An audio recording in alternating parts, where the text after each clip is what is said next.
श्री विष्णु पुराण दूसरा अंक छठा अध्याय भिन्न भिन्न नरकों का तथा भगवान नाम के महात्म्य का वर्णन। श्री परशुराम जी बोले, हे विप्र, तदंतर पृथ्वी और जल के नीचे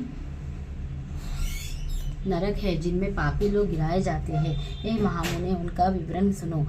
रौरव, सूकर, रोद, ताल, विशासन, महाज्वल, तुक्तकुंभ, लवन, विलोहित, रुद्रम्बा, वैतरणी, कृमीक्षा, कृमि भोजन, असीपत्रवन, कृशन, लालबक्ष, दारुण, पुयावह, पाप, वहींज्वाल, अंधशीरा, सदंश, कालसूत्र, तामस, अभिची, शवभोजन, अप्रतिष्ठ और अपृच्छी, ये सब तथा इनके सिवा और भी अनेकों महाभयंकर नरक है जो यमराज के शासनाधीन हैं और अति दारुण सहस्त्रभय तथा अग्निभय देने वाले हैं, और जिनमें जो पुरुष पापरत होते हैं वे ही गिरते हैं। जो पुरुष कुटा साक्षी, झूठा गवाह अर्थात जानकर भी ना बतलाने वाला या कुछ का कुछ कहने वाला होता है, अथवा जो पक्षपात से यथार्थ नहीं बोलता और जो मिथ्य भाषण करता है, वह रौरव नरक में जाता है।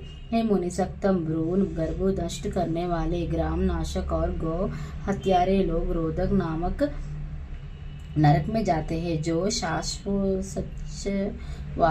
को रोकने वाला है, मद्यपान करने वाला, ब्रह घाती, सुवर्ण चुराने वाला तथा जो पुरुष इनका संग करता है, ये सब सुकार नरक में जाते हैं। क्षत्रिय अथवा वैश्यायक वध करने वाला, तालान रक में तथा गुरु स्त्री के साथ गमन करने वाला, भगिनी गमी और राजदूतों को मारने वाला पुरुष तप्त कुंड नरक में पड़ता है। सती स्त्री को बेचने वाला, कारागृह रक्षक, अश्व विक्रेत और भक्त पुरुष का त्याग करने वाला, ये सब लोग तुप्त लोहान नरक में गिरते हैं।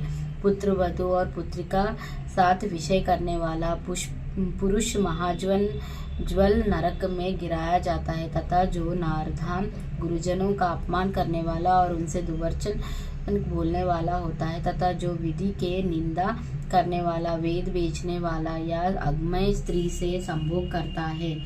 हे द्विज, वे सब लावन नरक में जाते हैं।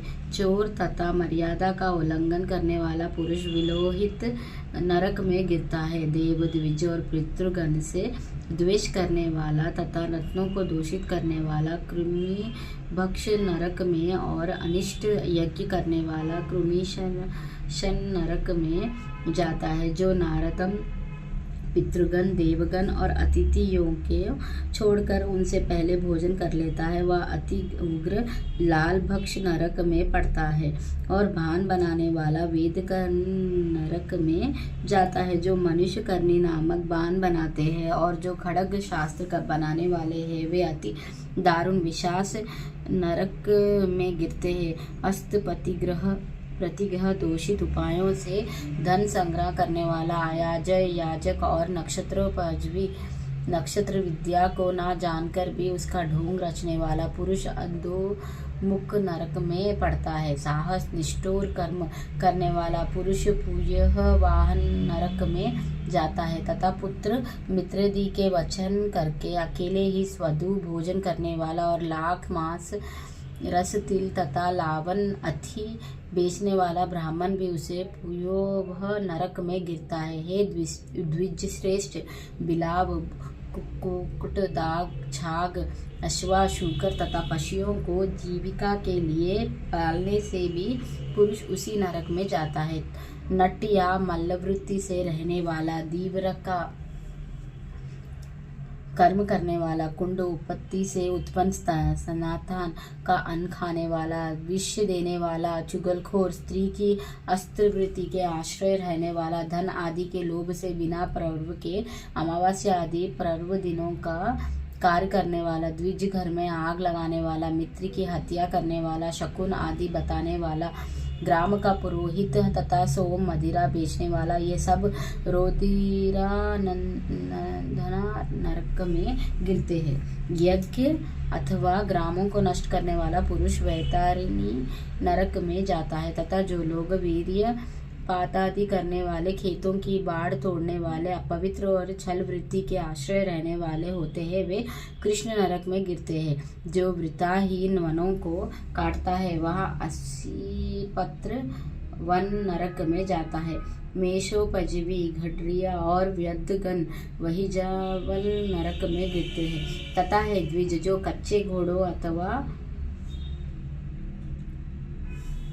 अथवा ईंट आदि को पकाने वाला लिए उनमें अग्नि डालते हैं, वे भी उस वहिनी ज्वल नरक में ही जाते हैं।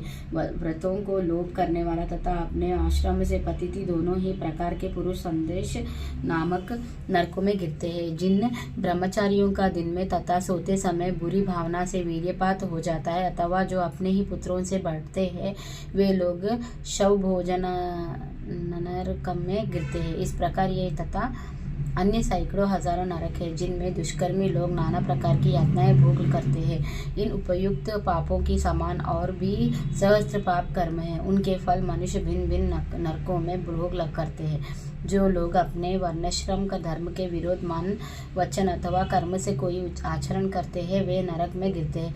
अधोमुख नरक निवासियों का स्वर्गलोक में देवगण दिया करते हैं और देवता लोग नीचे लोकों में नारकी जीवों के देखते हैं। पापी लोग नरक भोग के अनंतर क्रम से स्थवर, कृमि, जलचर, पक्षी, पशु, मनुष्य, धार्मिक पुरुष, देवगण तथा मोमोक्ष होकर जन्म ग्रहण करते हैं। महाभाग, मोमोक्ष पर्यंत इन सब में दूसरों की अपेक्षा पहले प्राणी संख्या में सहस्त्र गुण अधिक है। जितने जीव स्वर्ग में हैं उतने ही नरक में हैं। जो पापी पुरुष अपने पाप का प्रायश्चित नहीं करते वे ही नरक में जाते हैं। भिन्न भिन्न पापों के अनुरूप जो जो प्रायश्चित है उन्हीं को महर्षियों ने वेदार्थ का स्मरण करके बताया है। मैत्रेय, स्वयंभुवन, मनु आदि स्मृतिकारों ने महान पापों के लिए महान और अल्पों के लिए अल्प प्रायश्चितों की व्यवस्था की है, किंतु जितने भी तपस्यात्मक और कर्मात्मक प्रायश्चित है उन सब में श्री कृष्ण स्मरण सर्वश्रेष्ठ है। जिस पुरुष के चित्ता में पाप कर्म के अनंतर पश्चाताप होता है उसके लिए ही प्रायश्चितों का विधान है, किंतु यहाँ हरिस्मरण तो एकमात्र स्वयं ही परम प्रायश्चित है।